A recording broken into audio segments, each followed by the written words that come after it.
চলো তো সারে জমানে কো সাথ লেকে চলো।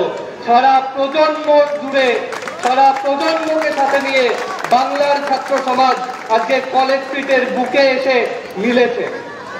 সাথী সভাপতি, বন্ধুরা, আজকে যখন আমরা এই কলেজ স্ট্রিটে আমাদের সভা সংগঠিত করছি, সেই সময় দাঁড়িয়ে ওই ফিলিস্তিনে যে শিশুটি জন্মের ছাড়পত্র পাওয়ার আগেই তার মৃত্যুর শংসাপত্র রচিত হয়েছে, পুরুলিয়ার যে ছেলেটি, আদিবাসী ছেলেটি স্কলারশিপের টাকা না পাওয়ায় আত্মহত্যা করতে বাধ্য হয়েছে, ঝাড়গ্রামের যে মেয়েটি উচ্চ মাধ্যমিক পরীক্ষা না দিতে পেরে বিয়ে করে নিতে বাধ্য হয়েছে, বীরভূম জেলার প্রত্যন্ত গ্রামের ড্রপ আউট যে ছেলেটা পড়াশোনার অধিকার থেকে বঞ্চিত হয়ে কেরালায় কাজ করতে চলে গেছে, ওই সুদূর দার্জিলিং এর চা শ্রমিকের পরিবারের ক্লাস 7-এর যে ছেলেটা সারাদিন হাড় ভাঙা অক্লান্ত খাটুনির পর সন্ধেবেলায় মায়ের কোলে ঘুমে ঝুলে পড়েছে, আমরা আজকে এখানে দাঁড়িয়ে তাদের প্রত্যেকের কণ্ঠস্বর হতে চাই।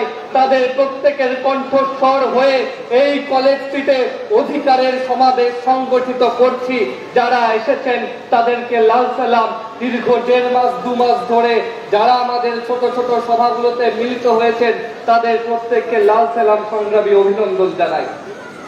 গোটা বাংলা জুড়ে একের পর এক আদিবাসী হোস্টেল বন্ধ হয়েছে, একের পর এক স্কলারশিপ, ওয়েসি স্কলারশিপ থেকে Swami Vivekananda merit cum means scholarship, যে স্কলারশিপের টাকায় বাংলার গরিব বেকার ছেলেমেয়েরা পড়াশোনার অধিকার পেয়েছিল, সেই স্কলারশিপ তৃণমূলের আমলে মমতা ব্যানার্জিরা বন্ধ করে দিয়েছে।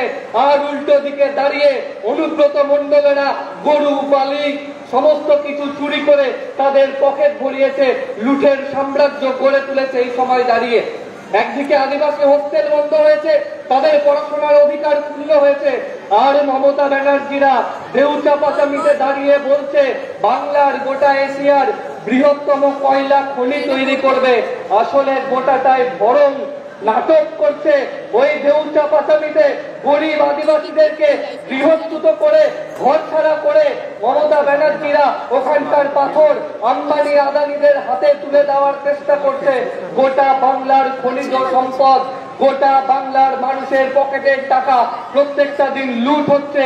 এই লুটের বিরুদ্ধে এই কলেজ স্ট্রিট থেকে আমাদের পাড়ার স্কুলের ক্যাম্পাসে, কলেজের গেটে, ক্লাসের করিডোরে আমাদেরকে প্রতিরোধ গড়ে তুলতে হবে। এই সমাবেশ আসলে সেই প্রতিরোধ গড়ে তোলবার সমাবেশ।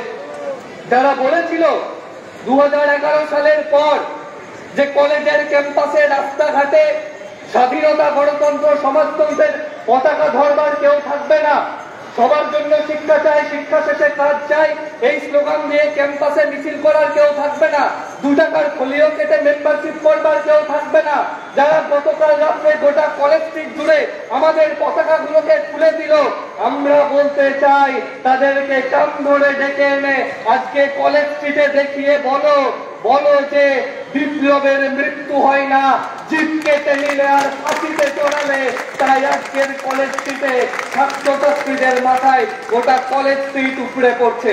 ওরা একটা সুদীপ্তকে খুন করতে পারে, ওরা একটা সাইফুদ্দিনকে মারতে পারে, ওরা একটা স্বপন কোলেকে মারতে পারে, তিলক টুডুকে খুন করতে পারে, কিন্তু তিলক টুডুদের রক্ত থেকে প্রত্যেকদিন নতুন করে আরিফ খানেরা জন্ম নেয়।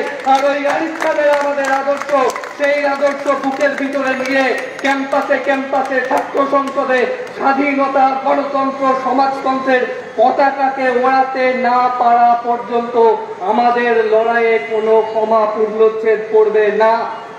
এই যে উর্দি বাহিনীরা ঘুরে বেড়াচ্ছে এখানে, তৃণমূলের দোসর, এরা দিনের বেলায় ল্যাম্পপোস্টে দাঁড়িয়ে পয়সা তোলে, আর রাত্রেবেলায় সন্ধ্যাবেলায় শিক্ষকদেরকে পেটায়, আর রাত্রেবেলায় অনুব্রতদের কাছ থেকে খিস্তি খেউর শুনে আবার টেবিলের তলায় ঢুকে পড়ে। ওই 2 টাকার উর্দি বাহিনী মস্তানদেরকে বলে দিতে চাই, ওরকম পুলিশ আমরা অনেক দেখেছি। পুলিশকে খিস্তি করবার পর তৃণমূলের নেতারা বলছিল যে কেষ্ট তো আসলে বাংলার বাঘ। আমরা বলছি ছালনায় কুত্তা, নাম তার বাঘা। ওরকম অনেক কুত্তাকে চেন বেঁধে ঘোরানোর ইতিহাস এসএফআইয়ের আছে, রেকর্ড আছে। যারা লুটের টাকার সাম্রাজ্য গড়েছে, শিক্ষক চুরি থেকে বালি, কয়লা, মিড ডে মিলের ডিম, ক্লাসের বেঞ্চ থেকে শুরু করে চক ডাক্তারের টাকা যারা লুটেছে, এই সমাবেশে কমরেডরা শপথ নেবেন ওই চোরেদের গলায় পা তুলে লুটের টাকা উদ্ধার করতে হবে। ওই লুটের টাকা উদ্ধার করে যে ছেলেটা যে মেয়েটা বাংলায় কাজ না পেয়ে ঘর ছাড়া শ্রমিক হয়ে বাইরে চলে যাচ্ছে, স্কলারশিপের টাকা পাচ্ছে না, ড্রপ আউট হয়ে যাচ্ছে, ছাত্র ড্রপ আউট, শিক্ষক ড্রপ আউট, অধ্যাপক ড্রপ আউট হয়ে যাচ্ছে, তাদেরকে আবার বাংলায় ফেরাতে হবে, ঘরের ভেতর ফেরাতে হবে। এই পুলিশ বাহিনী আমরা মিছিল করলে মারতে আসে, শিক্ষকেরা মিছিল করলে মারতে আসে। আমরা তাদেরকে বলতে চাই, যদি আমাদের মিছিলে লাঠি না চালিয়ে পার্থ চ্যাটার্জির বান্ধবীর ফ্ল্যাটের তলায় দাঁড়িয়ে থাকতেন, তাহলে 26,000 শিক্ষককে আজকে রাস্তায় থাকতে হতো না। আপনারাও দায়ী বাংলার স্কুলগুলোকে লাটে তুলে দেওয়ার জন্য। কমরেড বক্তারা বলবেন, খুব বেশি কথা বলবার নেই। শেষ ছাত্র সংসদ নির্বাচন, আমাদের বাংলার বুকে দাঁড়িয়ে আমরা আক্রান্ত হয়েছি, আমরা রক্তাক্ত হয়েছি, সুদীপ্ত গুপ্তরা খুন হয়েছে, প্রত্যেক দিন পিঠের পিছনে তৃণমূলের মারের দাগ পড়েছে। দাগ যত পড়েছে, ওই দাগ আসলে জোড়া কাটা বাঘের মতো রাস্তায় দাঁড়িয়ে নতুন করে মিছিলের শপথ নিতে আমাদেরকে সাহায্য করেছে, সহযোগিতা করেছে। আর ওই মার খেতে খেতে কমরেডরা চোয়াল শক্ত করেছে, আর চোয়াল শক্ত করে স্লোগান দিয়েছে, মন দুয়ারে শীত কেটেছি, মোদের কিসের ভয়, হারার আছে প্রাণটা শুধুই জেতার বিশ্বময়। বিশ্বজয়ের স্বপ্ন নিয়ে, বাস পাখির কলিজা নিয়ে এসে পাই গোটা বাংলা জুড়ে, গোটা দেশ জুড়ে ছড়িয়ে পড়বে ইউনিয়ন ছিনিয়ে নেওয়ার লক্ষ্য নিয়ে। আর এই বিশ্বজয়ের স্বপ্নকে সফল করতে গিয়ে এই কলেজ স্ট্রিটের বুকে, এই কলকাতার বুকে সুখেন্দু বিকাশ নাথ থেকে শুরু করে ধীররঞ্জন সেনরা, সুদীপ্ত গুপ্ত থেকে শুরু করে তিলক টুডুরা গোটা বাংলা জুড়ে শহীদের মৃত্যুবরণ করেছে। তারপরেও আমাদের পত্রিকা ছাত্র সংগ্রাম সামনের দিকে এগিয়ে গেছে। হাত থেকে হাতে করে দেব গোপনে পাচার, ভালোবাসার নিষিদ্ধ ইস্তাহার। ছাত্র সংগ্রামের 60 বছর আমরা পের করে এসেছি। নতুন আঙ্গিকে আমরা আমাদের পত্রিকাকে নিয়ে যেতে চাইছি।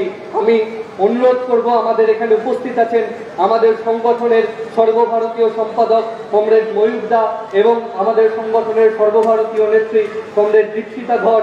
তাদের দুজনকে অনুরোধ করব ছাত্র সংগ্রামের যে ওয়েবসাইট, সেই ওয়েবসাইট তাদের হাত দিয়ে উদ্বোধন করার জন্য।